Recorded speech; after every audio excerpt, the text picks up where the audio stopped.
Here's some of our key themes: long-term strategic thinking, prioritization, simplicity, and focus. So if there's one primary thing that as we move forward over the next 5+ years, that's going to be the differentiator or the difference that makes a difference for world-class CISOs, what do you think that's going to be? Welcome to Life of a CISO. I'm Dr. Eric Cole, your host, and we'll be taking you on a journey each week on what it takes to be a CISO and what are solutions that you can implement today if you are currently a Chief Information Security Officer or if you want to be one in the future. This is Life of a CISO. Welcome, my friends, to Life of a CISO with yours truly. Dr. E is in the house. You ready? You ready to rock and roll? All right, so we are fully in to a new year, 2026. I think the reality is hitting in. Sort of the way it felt, people sort of had a false start because it was sort of Thursday was January 1st and then the 2nd, and most people took off that week. But now we're sort of into it, right? We're rocking, we're rolling. It's funny, everybody is talking about sort of 2026 priorities, sort of big threats, big issues, all that for CISOs. But we don't do that because we're world-class. If we're world-class, we start differently. We get there, but we start differently. World-class CISOs are thinking 2030, 2035, 2040, right? We're thinking 5, 10, 15 years out. So here's the reality. If you're going in and looking at where everything is going, right? What's happening in the world and tech and businesses and organizations, where does that leave us of what does a CISO's top priority need to be in 2030? Because here's some of our key themes: long-term strategic thinking, prioritization, simplicity, and focus. So if there's one primary thing that as we move forward over the next 5+ years, that's going to be the differentiator or the difference that makes a difference for world-class CISOs, what do you think that's going to be? To me, it's very simple. It's going to be understanding, managing, controlling, and protecting the IP for your company. Now, here's where things get fun. I'm not talking about internet protocol, right? We got fun acronyms. A lot of techies or network engineers, when I come and I say, we need to protect and secure our IPs, they're like, Eric, our IPs are registered with, and I'm like, no, not internet protocol, intellectual property, right? That is going to be the future. And let me just make my case, and I think you'll agree if you're already not nodding your head in violent agreement.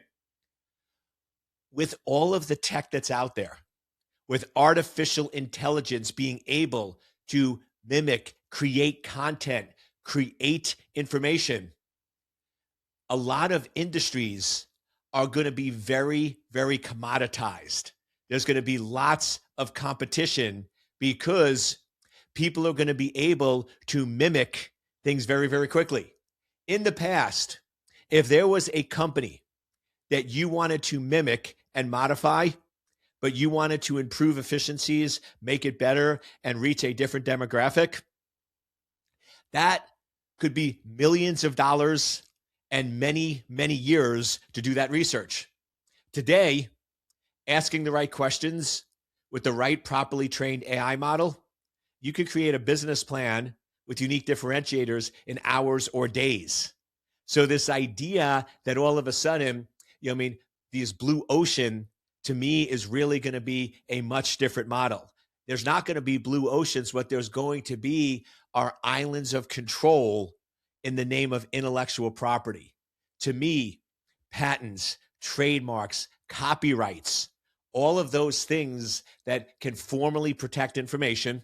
And then, of course, layer in trade secrets, which is always sort of an interesting one because you essentially can claim anything to be a trade secret, but you have to put measures in place so that it can't inadvertently get out to the public. And that's once again an Eric general explanation. It's not the formal explanation or legal definition, but that's one that I'm seeing in the expert witness field that I work in a lot. Is trade secret cases are becoming much more common because that's going to be the differentiator.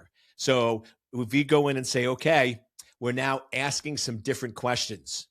Notice previously we're talking about what is your critical data? Where is it located? Right? Who has access to it? And then we went into the triangle for 2026, where you have your data protection in the center of the triangle, and you have your AI, cloud, and cybersecurity. But if we're now really formalizing it and moving forward, what we're really talking about is not just critical data, not just classification of data, but the protections that are necessary in order to secure your intellectual property. And that's also how you increase net worth of a company. If you go in and you look at two companies that are essentially doing similar things, and they're both, say, the same amount of revenue, and one sells for 10x and one sells for 2x, the difference 99.999% of the time, my friends, is the intellectual property, the unique differentiators that allows them to essentially have a competitive advantage or limit or restrict other people from competing directly in that area because they can't utilize the copyrights, the trademarks, the patents, and or the trade secrets that have been developed within the company. But once again, all of those methods of protection require technical controls and mechanisms in order to support that. You need to make sure that there's NDAs in place. You need to make sure that you're restricting and controlling who can and who can't access that information. You have to control and manage the use of USBs, cloud. Because if you're going in and you're allowing anybody to download your information and put it in personal clouds that they can access from home computers, it's going to be difficult. And once again, looks at many factors here, but it's going to be more difficult to start claiming intellectual property protection when you technically didn't protect or control that information or the use of that information. And these are things typically where there's a huge void in most companies. You have attorneys that are understanding the different types of intellectual property. You have CISOs that are monetizing it, but very often those discussions are not fully materialized with the Chief Information Security Officer, with the security team, and with the IT team, which remember, in 2030, the IT team reports to the CISO. Right? And once again, if you're new and you're shaking your head, it's just real simple. Real simple. If you go in and we agree that the definition of cybersecurity is understanding and managing and mitigating risk of your critical assets being disclosed, altered, or denied access, no one's going to disagree with that. If you read any of the books on cybersecurity, any of the basic books, anybody, tutorials, any classes, they will tell you that cybersecurity is confidentiality, integrity, and availability. That is sort of gospel set in stone, not debatable, right? That is what it is. And then if that is true, then IT is 1/3 of cybersecurity. So why in the world would 2/3 report to 1/3, right? So this model of CISOs reporting to the CIO is broken. It's old. It's archaic. It never worked. It never will work. It could work short-term if personalities are there, but it is a recipe for disaster. So that is first thing, that if it is not addressed and fixed in the organization, that org structure needs to be fixed and addressed very, very quickly. So now if we have IT reporting to CISO, and then the CISO closely working with legal and finance saying, okay, what are our different areas of intellectual property? And then what measures do we have to put in place to protect this? And then make sure those technical measures are actually being implemented. In some of these cases that we work on when we do assessments at companies and clients, we often see a huge disconnect between the policies that were written by legal and operations and what is actually being implemented within the organization.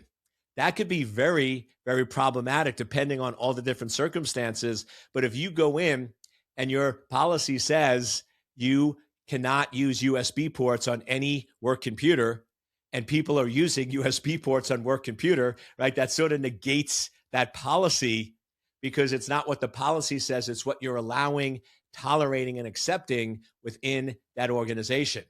So understanding the different types of intellectual property, the different protection mechanisms that need to be in place to protect that intellectual property, and then what actually is the intellectual property working with each of your different divisions. This is what world-class CISOs are going to look like in 5, 10, and 15 years. So the question is, why wait? What are you doing this year to start identifying and understanding what the intellectual property is for your company? Who are you talking to? Who are you meeting with? Where are you understanding how this is set up and protected? Now, in many organizations, it's sort of a hybrid. There's some centralized control at typically legal level. Usually they're responsible. Sometimes bigger companies would have a chief intellectual property officer, but once again, they tend to be more business oriented, working with the attorneys, and less technical oriented, working with the CISO, the IT, and the technical teams within the organization. So that would be, to me, a really good working group and a really good target for Q1. If I was a CISO at an organization right now, in the cases where I'm doing vCISO work, what I'm doing is I'm saying, okay, we need to start setting up a working group on intellectual property protection for our organization. And it's funny because it's one of those that should have been done, and maybe it was done many, many years ago.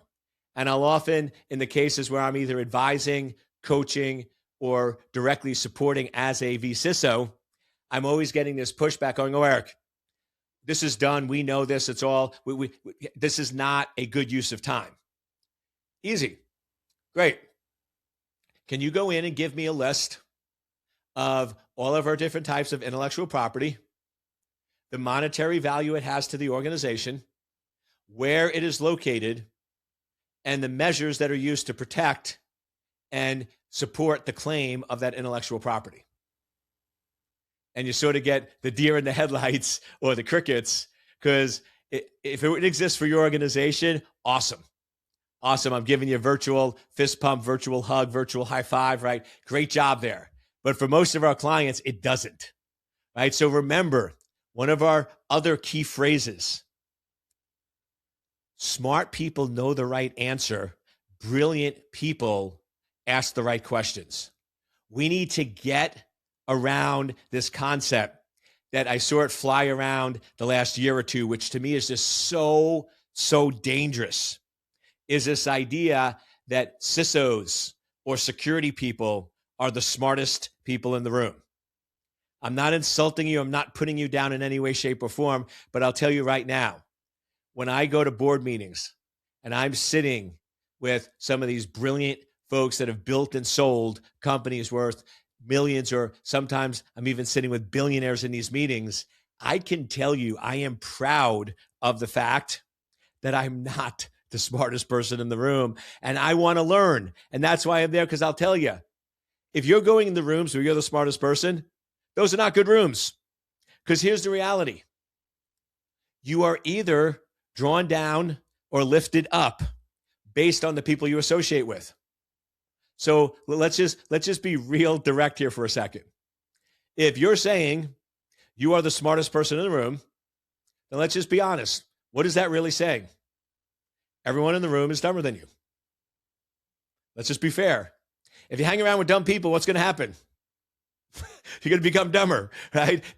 Maybe they'll become a little smarter, but it's going to be the average medium, right, of what's there. So we want to go in and hang around with people much smarter than us so we continue to get smarter and smarter and smarter. That means we have to keep asking questions. So what I do is you go in and in the next board meeting, we say, okay, one area I would like to get feedback on and have a discussion is on protecting and securing our intellectual property as we move forward over the next 5 years.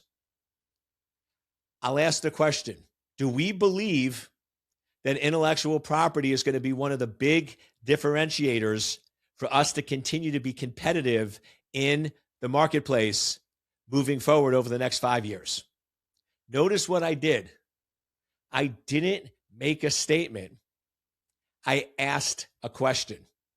Because if you go in and say either accusatory or sort of forcing it, going, we're not protecting our intellectual property, there's always people going, yes, we are. And now you have conflict.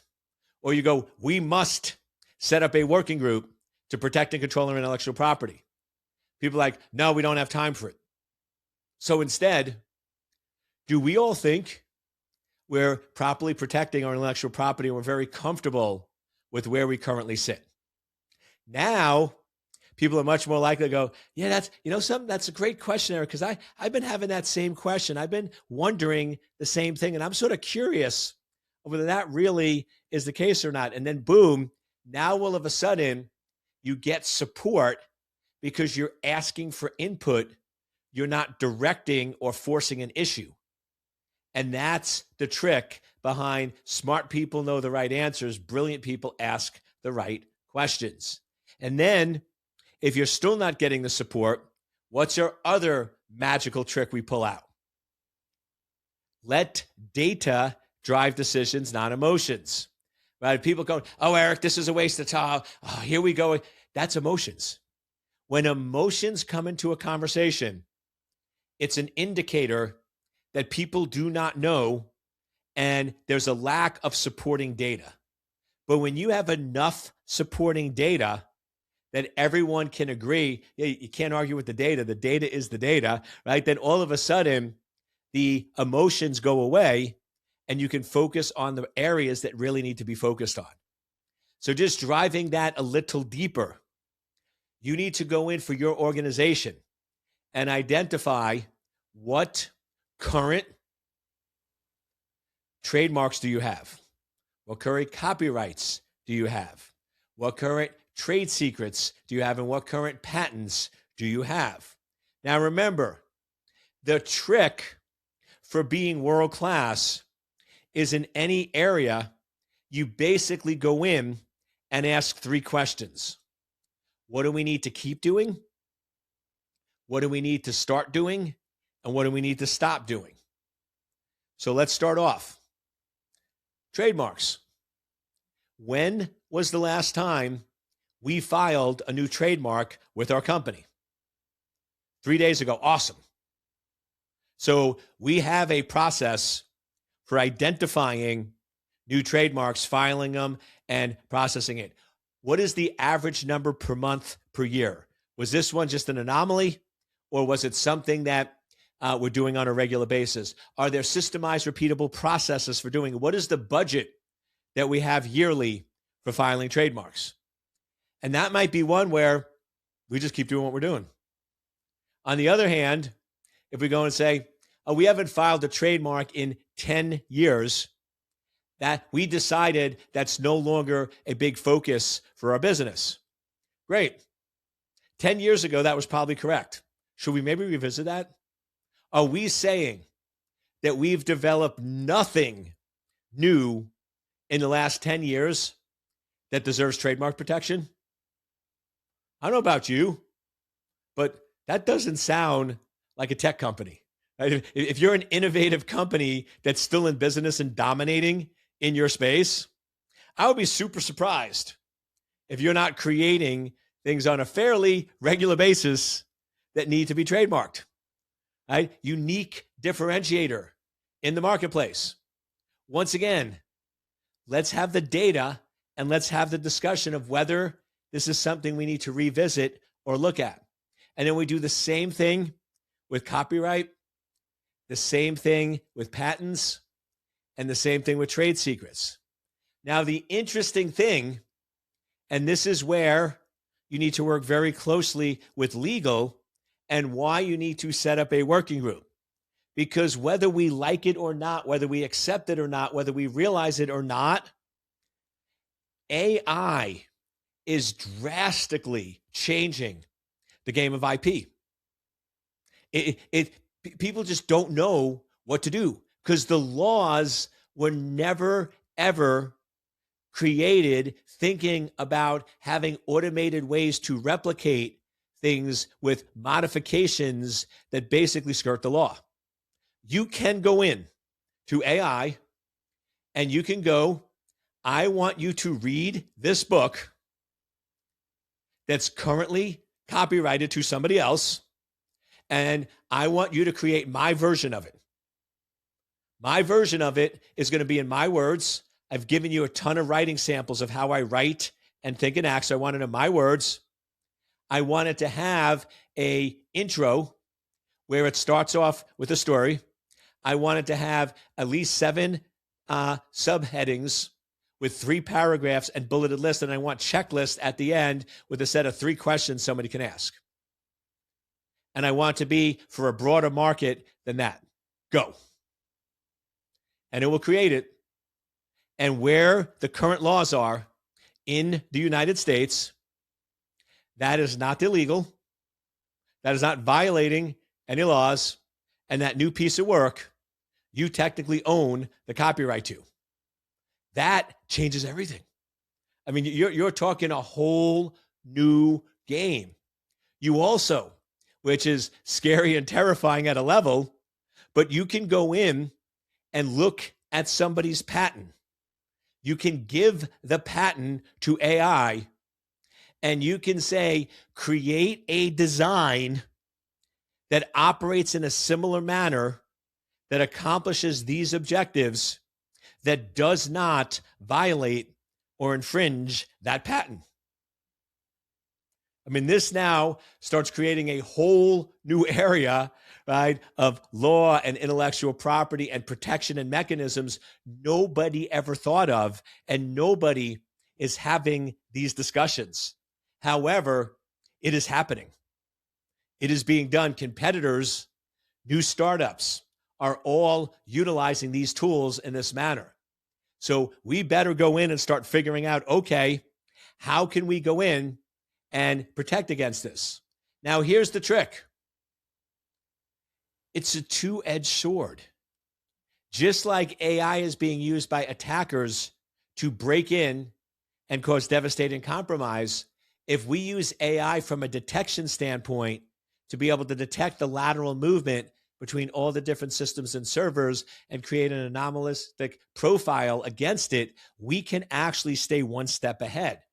So are we going in, and when we go to file a patent, are we going in and saying, okay, look at where the future is going. What other additional patents must we file, or what other additional claims must we put in this patent so we can protect our intellectual property so somebody can't find a workaround for this patent? So now it's sort of the ultimate game of chess. If we know an adversary is going to take our intellectual property and try to reverse engineer it, saying, how can we get around this without violating it? What if we go in and ask those same questions, saying, how can we go in and make our patents bulletproof so there are no workarounds? There are no ways that somebody can do that. But once again, most people are not doing that, right? Because these are the discussions, and why I said that a chief information security officer is really focused on all aspects of information security and really need to take the lead on AI and artificial intelligence. Are we strategically using it in a way to help our company? Because I would argue right now, the way most companies are using AI, it's a detriment, not an advantage, because individuals are just using it for brainstorming, creating content. There's no strategy. There's no understanding of intellectual property, protection, copyright violations, similar work, all those different factors there. And we're just creating a ton of content that is more dangerous than helpful at this point.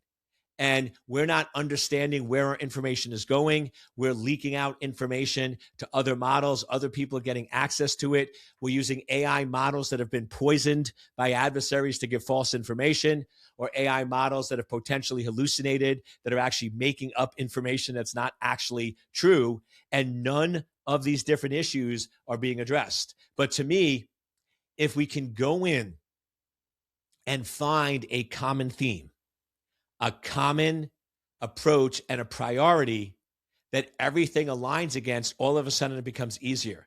And to me, my friends, it took me almost a year, but intellectual property is the thread that will allow you to be able to integrate cyber, AI, cloud, and all those factors into the organization in a smart manner in which everyone can understand, unify, and get around a common clause.